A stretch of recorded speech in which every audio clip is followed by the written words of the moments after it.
This is Matt Garcia coming to you from the Treehouse. So today we're going to be talking about part 4 of our blog series about key performance indicators. That's KPIs for short. And this blog series is a spin-off from the Tradesman's Curse article that was written originally in Wood Floor Business Magazine. And so this blog series, we're on part 4 now. Obviously, we had part 1, 2, and 3. You'll want to refer back to those if this is the first one that you're catching, because we talk a lot about what we're building off of. So right now we're on key performance indicators. And part 2 of our blog series talked a lot about project analysis. You're going to want to use a lot of the language and the numbers that we produce from your project analysis to really understand your key performance indicators. So what this is going to do for you, it's going to give you a game plan and a strategy for moving forward, how to hit goals for growth. Really, no matter where you're at, you can track these numbers and make sure that you're on track, right? You don't want to lose any traction. Even if your target is to remain the same, you got inflation, so you're probably going to want to go up just to keep up in inflation. But, you may want to really grow. In the article, I gave a pretty extreme example.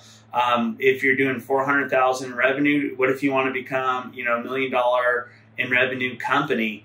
I break it down, the numbers on how you would jump from 400,000 to $1 million, and all the targets that you'd have to hit and what you'd have to shoot for to make that. So what we're doing is we're looking at the past performance, and we're creating future measures. So we're looking at what's your booking rate, what's your close rate, what's your average ticket. If you know all those numbers, you can create some consistency, and you can be able to figure out what your future performance needs to look like so that you can hit those gains. So we're going to be using a combination of lag measures to create lead measures. You don't want to be reactionary. You don't want to get halfway through the year and realize that you're off track. And really, this is about making sure that you hit your goals. So you're going to make your goals. You're going to know what's right for your company. And this is going to give you a measurable way to see if you can hit those goals. Later on, we're going to be talking about scorecards. That's going to be a big component. That'll be in the next blog series. But we are going to be developing these KPIs so we can build scorecards for our team members so that they can continue to hit goals so that the company hits the goals, right? So what we're trying to do, we're trying to take big numbers and break them down into bite-sized chunks so that we can actually hit those goals. So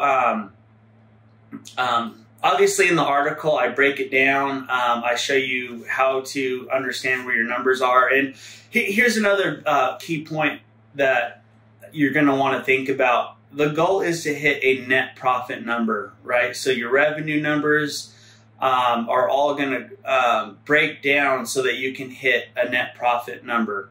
And so we're going to be looking at gross profit margins as part of our KPIs, right? So if you hit your gross profit number margins, you're going to have enough to cover your overhead, and then you're going to have a net profit margin left over. So like I said, a lot of these numbers are getting produced from part 2 of our blog series, which was about project analysis. So really knowing how does each project, what is the profitability like, what numbers are we hitting so that we can hit the bigger goals, right? So we want to make sure that as we're doing projects and as we're completing things, we're hitting our goals as we go, right? And so that's why tracking is important, because if we aren't doing right, we can course correct before there's not enough time left for us to be able to hit our goals, right? Or it shows us, hey, where are we at? What's the economy doing? How do we, be less reactive and proactive? So if we take numbers and realize we're not going to hit our goals, that helps us to step back, strategize, and see if we can hit our goals. Because a lot of times when you see numbers that aren't looking right,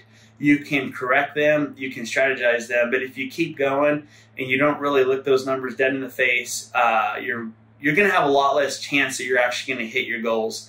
And there could be a lot more struggle along the way. You don't want to blame your team if your system fails. So that's something that you're going to really want to be thinking about as you make goals and as you look at your KPIs. And here's the other thing too, your KPIs can be anything that really drives the business forward. So the example that I gave is your foundational KPIs. There may be other things that you want to track, but I will caution you, it's usually not advised to create a lot of KPIs. You really want to be able to focus on a certain set of them. And not that other numbers aren't important, but a lot of those numbers can be broken down by your team member and then put on scorecards for your team member. So you're really looking at the pivotal driving numbers to hit your goals. And so you can define what that looks like exactly for your company. But like I said, you're probably going to want to track the foundational ones and keep it simple and really see what the strategy is going to take to hit your bigger goals. So that's KPIs in a nutshell. I feel like this is a great launching point for you to get on that journey and start breaking it down. I'm here to help. You can reach out to me and by email, on social medias. The company's Craftsman Hardwood Flooring, San Angelo, Texas. If you want to look me up, got all our information on the internet.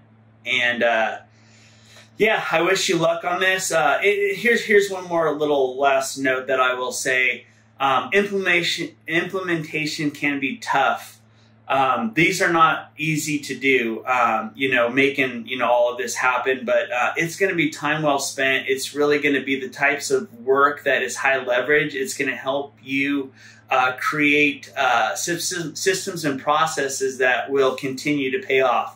So if you put some work into it, you get this figured out for your business, it's going to be exponential. You're going to do it one time and it's going to continue to pay off over and over and over and over. That's what you call high leverage work. So if you're a little overwhelmed or you're thinking it's going to be a lot of work, just keep in mind this is high leverage work. So this means that you do it one time and it's going to continue to pay off. You can duplicate it, you can train off of it, and you can grow it and you can scale it. That's the difference of being stuck versus being able to grow.